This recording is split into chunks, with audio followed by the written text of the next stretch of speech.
Ramen अकबरे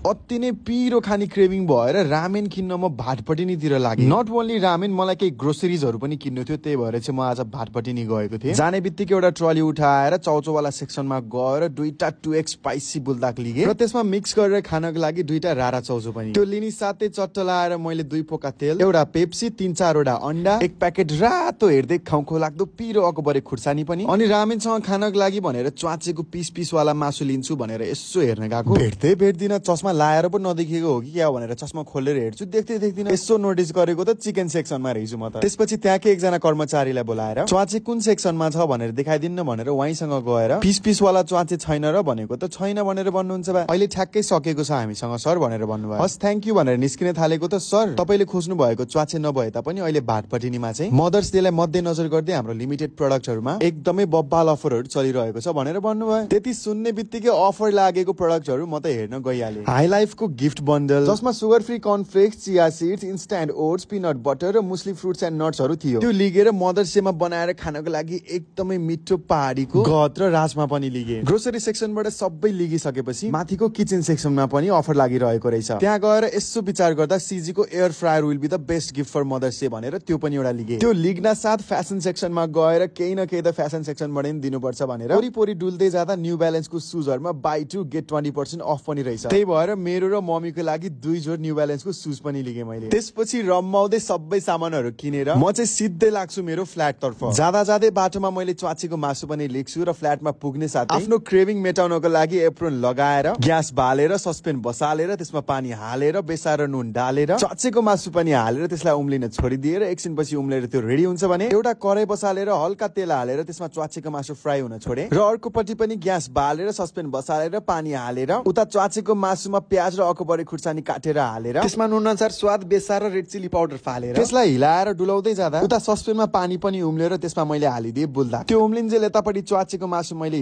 डुलाउन थाले अनि एकछिन हिलाउँदा त च्वाचेको मासु पाकेर रेडी। अनि उतापट्टि हाम्रो बुल्दाक पनि बुक्लुक उम्लिसकेको रहेछ। किन यति थोरै भयो भनेर भन्छु त रारा चाउचो हाल्न बिर्सिरा रहेछ। सो फेरि सस्पेनमा पानी हालेर बसालेर रारा चाउचो पनि उम्लिन छोडे र त्यतिन्जेल उतापट्टि फेरि कराई बसालेर तेल हालेर 2टा जति अन्डा मैले फ्राई गर्न छोडे र हल्का माथिबाट नुन अनुसार स्वाद हालेर अन्डा पनि रेडी र उतापट्टि हाम्रो रारा चाउचो पनि रेडी, जसलाई मैले बुल्दाकसँग मिक्स गरिदिए र त्यति हुने बित्तिकै एउटा बाटा लिगेर त्यसमा चाउचो हालेर अघि पकाएको च्वाचेको मासु पनि डालेर बुल्दाकको पिरो सस र मसला हालेर पिरो भएर हातले मोल्न खोजेको त तातो भएर झन्डै हात पोल्यो। मेरो पारे निस्रुक्क हुँदै चिम्टा जस्तो भाँडोले मजाले चलाइदिए अनि मिक्स म्याक्स गरेर चट्ट लाएर हाम्रो पिरो स्पाइसी बुल्दाक पनि रेडी, त्यो पनि च्वाचे र अकबरेवाला। त्यसपछि त्यसलाई एउटा